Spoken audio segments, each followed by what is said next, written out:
Bismillahirrahmanirrahim. Rabbi shrah li sadri wa yassir li amri wahlul 'uqdatam min lisani yafqahu qawli.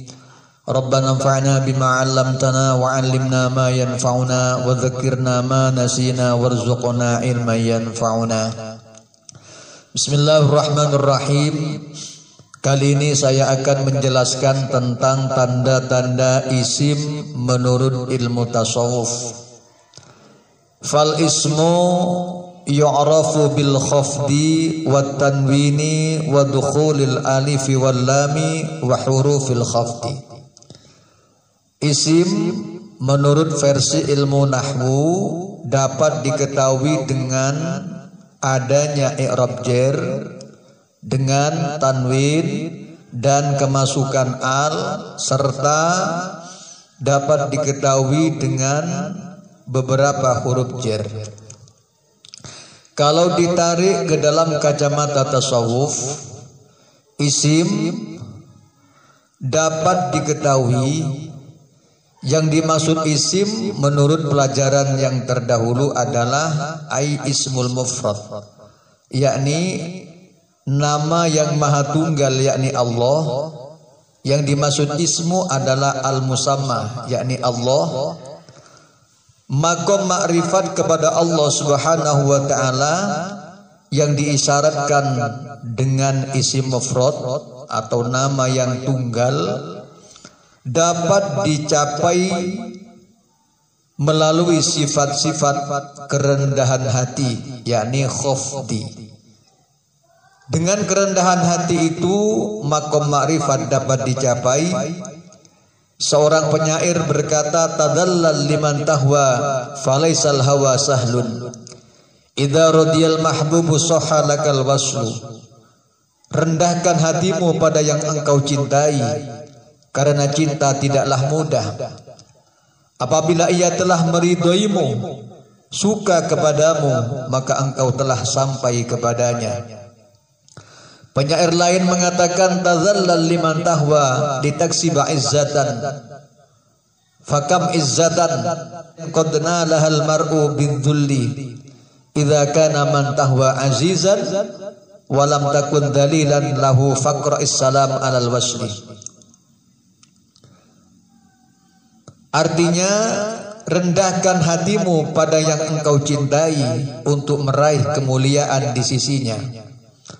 Betapa banyak orang yang meraih kemuliaan karena kerendahan hati. Dan jikalau yang engkau cintai adalah memiliki derajat yang mulia dan di hadapannya engkau malah merasa tinggi, congkak, sombong, maka ucapkanlah salam perpisahan untuk bertemu dengannya. Tidak mungkin kamu bertemu jika yang engkau cintai kamu malah berlagak sombong, kamu merasa congkak, merasa lebih hebat. Tidak mungkin engkau bertemu dengan yang engkau cintai. Maka janganlah bermimpi akan pernah sampai kepada Tuhan yang Maha Suci.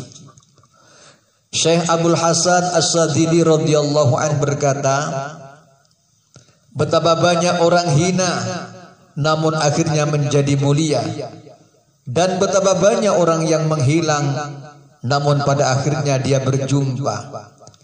Kehinaan yang dimaksud ialah kerendahan hati dalam arti tawadhu demi menggapai ridho Allah. Man tawadhu'a rafa'ahu Allah wa man takabbara wada'ahu Allah. Barang siapa yang tawadhu, Allah akan meluhurkannya. Barang siapa yang sombong, yang congkak, Allah akan merendahkannya. Dengan demikian matilah nafsu dan hiduplah ruh, hiduplah jiwa. Kemudian tanda ma'rifat yang kedua dalam pandangan ilmu tasawuf adalah tanwin. Ma'rifat kepada Allah juga dapat diraih dengan tanwin tanwin di sini ada 4 macam. Yang pertama tanwin tamkin, yaitu sebuah anugerah dari Allah Subhanahu wa taala untuk mencintai dan mengikuti seorang syekh, seorang guru yang sempurna hingga meraih musyahadah kepada Allah. Kedua tanwin tangkir adalah sebuah anugerah dari Allah untuk menjauhi orang-orang yang menghalangi perjalanan menuju Allah.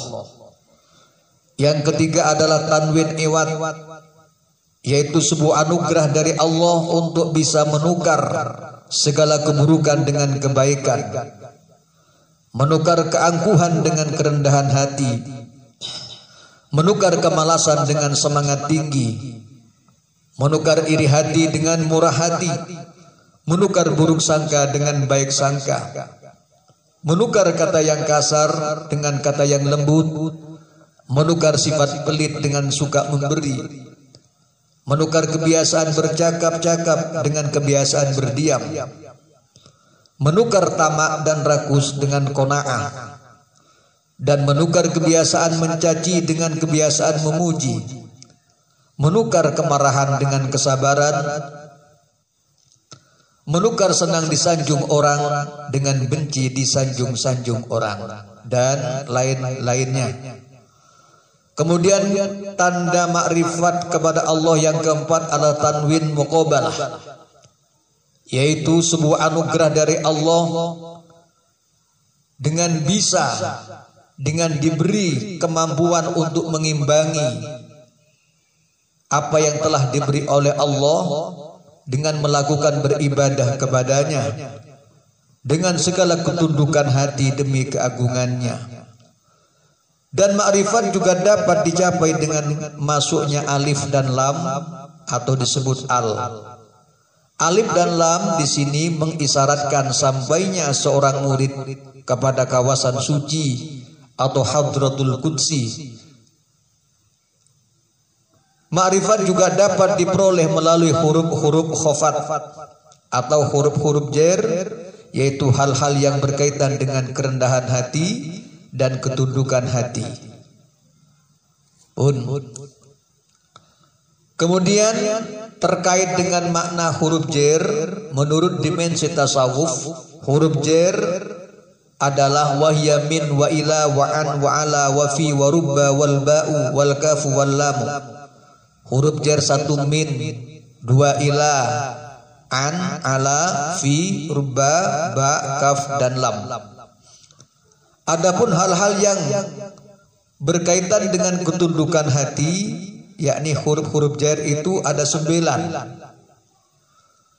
Pertama min, yang bermakna dari, yaitu awal perjalanan menuju Allah dengan kesungguhan mengikuti seorang syekh.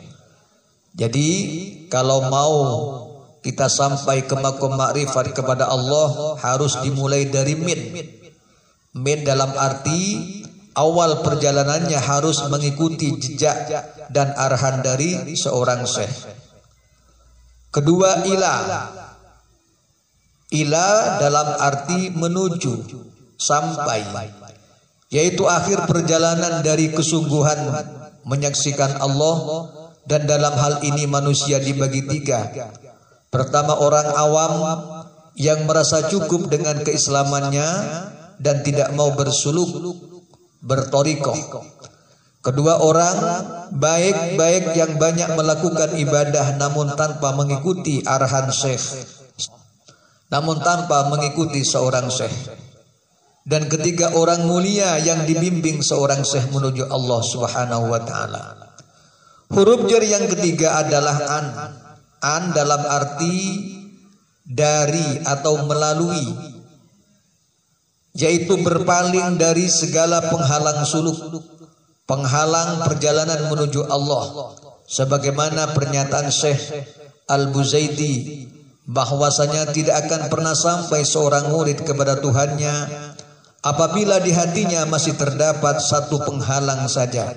Sebab Allah Subhanahu wa taala berfirman, "Walaqad ji'tumuna furoda." Dan sesungguhnya kamu datang kepada kami kepadaku dalam keadaan sendiri-sendiri.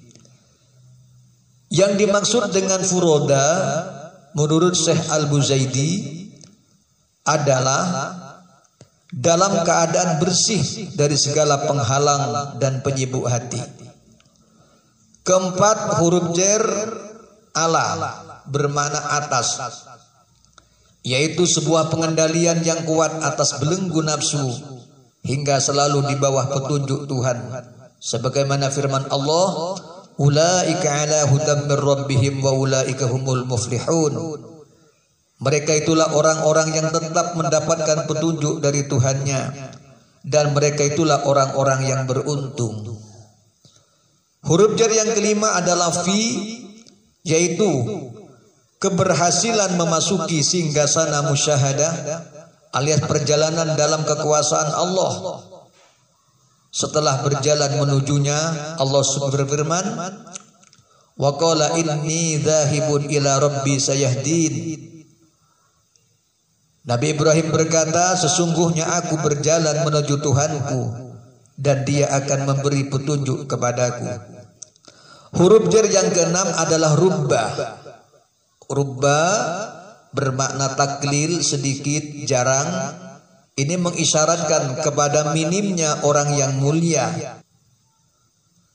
Huruf jar yang ketujuh adalah ba, yaitu merasa cukup dengan Allah dalam setiap langkah, serta menjauhi segala yang memalingkan hatinya dari Allah. Itu adalah pengertian ba.